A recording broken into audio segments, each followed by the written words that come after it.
Hello boys and girls, and welcome to day 12 of the MBD Month of Mindset Challenge. Today is all about language, and you know that whole old cliche of it's not what you said, it's the way that you said it. Well, actually, yeah, it can be both. It can be what you said, it can also be the way that you said it. Our choice of words is extremely important. The choice of words we choose both when we are speaking to ourselves and when we're speaking to other people. And there's a few that I want you to analyse today and look at and essentially just maybe flip those words around, because doing so leads to different situations. Asking different questions very much leads to different situations. My biggies that I don't like for people to ask themselves are, what's wrong with me? And why can't I do this? Usually in the other order. Usually they ask, why can't I do this to start off with? And then follow up with, what's wrong with me? Now, when we ask, why can't I do this? We automatically see only reasons that we can't do something. And we're not going to start answering the question, well, actually, this is how you could do it. This is how you could do it. This is a way. We're not going to start answering the question like that. We like to answer specific questions with specific answers. So we want to flip that question round to, how could I do this? And how could I do this is going to have you looking for an answer. Now, we've got negativity bias, right? So our brain might see 5, 6, 10 different reasons why you can't do something. And it's going to jump up with answers like, oh, because I'm lazy, or whatever it may be. Your brain is well trained to answer that question. Doesn't mean the answers that come back are true, by the way. It just means that that's what your brain would say. And also, if a friend asked you that same question, you'd answer it very, very differently. But how could I leads us towards those solutions? And you may only get 1 or 2 solutions from asking, how could I? But the thing is, you only need one, or you only need one way to do something in order to win, in order to succeed. So we actually want to start edging towards those things. We ask that question and it leads us in the direction of those answers. Think about this if you're a coach, or if you're a teacher or a parent or anything like that, and you want to ask someone to do something. How can we make this happen is a good way to actually suggest that. Have you tidied your room? It's a yes or a no question. How can we make this happen? That's now putting the onus on the other person to come up with the answer for how they can actually make it happen. And then we go into that other question of, what's wrong with me?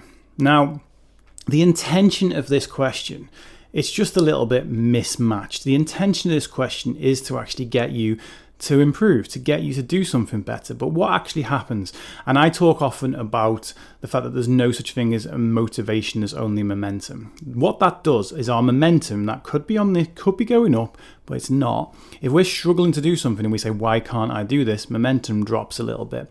When we ask ourselves the question, what's wrong with me? There's only 3 types of answers that are coming back for that question, and none of them are telling you what's right with you. None of them are being your cheerleader and getting in your corner. The answers that are coming back is everything bad you've ever thought about yourself, everything bad that anyone else has ever said to you, and then the funny one, which shows you the wonderful power of the human mind, everything bad that no one else has ever said about you, but you know that they're thinking it. And you know exactly what I mean when I say that. It's the things that we think other people think about us, even though they've never said anything. Now, when we ask ourselves that question, all 3 of those types of answers are lining up like 3 groups of trolls, ready to just decimate us. And when we hear all of that back, everything bad we've thought about ourselves, everything anyone else has ever said, and then all of those thoughts that our imagination can come up with, well, you're not exactly going to have the momentum or the motivation to do anything, are we? Instead of trying to be better, that question is leading us in a direction that causes us to just want to sit, just want to wallow. And it's not just about what the intention of it is behind it. We could sit there and say, well, the intention was good. My brain was just trying to guilt me into doing things. We don't guilt ourselves into doing things. Well, there is going to be 1 or 2 of you that do. But the vast majority of us don't guilt ourselves into doing things. We guilt ourselves into doing nothing and feeling bad about the fact that we're doing nothing. And the whole cycle continues. And by changing up that question, we change up the result. A prime example of where the intention behind it isn't all it's all cracked up to be is I've got these two friends, and one of them will say to me, "Oh, you're always so busy. You've never got any time for me. When can I see you?" Whereas the other one will say, "Oh, always love hanging out with you. I know we're both busy right now, but it'd be great if we could spend some time together soon. When can I see you?" Now, they're both asking the same question. They're both asking, when can I see you? And if we step back and look at the intention behind that, then we get into the idea that actually they're both asking the same thing. They're both asking something that's nice. But the difference is, one of them's asking it in a way where it makes me feel attacked, makes me feel defensive, makes me dig in my heels and maybe not want to spend time with that person. Whereas the other person's asking this exact same question in a way that makes me feel valued, makes me feel wanted, and as a result makes me get my calendar out. It's like I'm clearly not too busy to fit either of those people in at any point. Well, not at any point, but at some point. Whereas when the accusation comes straight in about you're always too busy, not we're always too busy, you're always too busy, the blame and gets centered straight onto me, makes me feel attacked, and our brains go into defensive mode. They can either get defensive or they can attack back when that situation happens. Or they can, I suppose, be guilted into it. But let's face it, that doesn't happen. It makes me want to spend less time with that person. When I do spend time with that person, I enjoy it just as much. But those type of interactions, they don't lead to it. So we want to think about what are we trying to achieve with the questions we're asking? What are we trying to achieve with the language that we're using? If you're a parent trying to get the kids to do something, and you have what I call the tennis match from hell, which is you serve up, "Oh, you've not tidied your room yet," and they're like, "You're always bothering when I'm trying to talk to my friends," and then you get angry at them because they've not responded to you, so they hit the same tennis ball back to you, and we watch this same tennis match happen over and over and over again.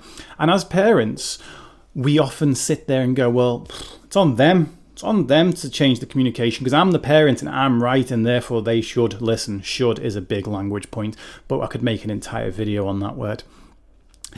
And instead of that, we go in and try it in a different way. We go, you know what, let's go as far as to say, well, it's both of our responsibilities. My responsibility as much as it is the kids. If I'm getting the same response from the kids every single time and I don't change what I'm doing, it's not that the kids will suddenly click on it one day, and they should do. It's more, right, well, what can I do? And that leads us nicely to finish off to my favorite question that we can ask ourselves, which is, what can I do right now to help with this? What can I do right now to move forward? What can I do right now to be better at my job, to be a better parent, to get in shape, to run a marathon, whatever it may be? We ask ourselves, what can I do right now to, and then fill in the blank with your goal. And that question, it's very, very powerful for the simple reason that it holds two big keys. The what can I do? We're automatically putting the blame on us and having the buck stop with us. So we're thinking about how we can impact it, not how anybody else can impact it, because we don't have control over them. I could sit around and wait for the government to do more for mental health, or I can go and do more for mental health. Or if I want the government to do more for mental health, what I can do is I can lobby or I can make awareness campaigns, but it's always down to what I can do, not waiting around for anything else to happen. And the right now takes into account the only moment that we can actually change anything in. We can predict what we might do tomorrow. We definitely can't change what we did yesterday, but the only moment that we can actually impact is the one that we're in. And when we ask that question like that, it brings into effect context, the context of where we are in that day. So what can I do right now might return a different answer at 11 o'clock at night than it does at 10 o'clock in the morning. It might return a different answer when you've got £1,000 in your bank account to when you've got 50p in your bank account, or £1,000 in your bank account to £5,000 in your overdraft. It will make a very different answer, and it might return a completely different answer if you wake it up, you're feeling completely fresh, you're feeling full of energy, versus you really feel like you're absolutely exhausted and you're ready to go to bed. It takes into account your money, your time, and your energy, your three main currencies. And it will teach you to start being accountable to yourself and start to trust the answers that come back from yourself, and actually ultimately not need me. It's called the world's worst business model, but I want to help you as much as I can, and that question is one of the ways to do so. Right, I better sign off before I go over my 10-minute limit on these things. It's been a pleasure, and I will see you tomorrow.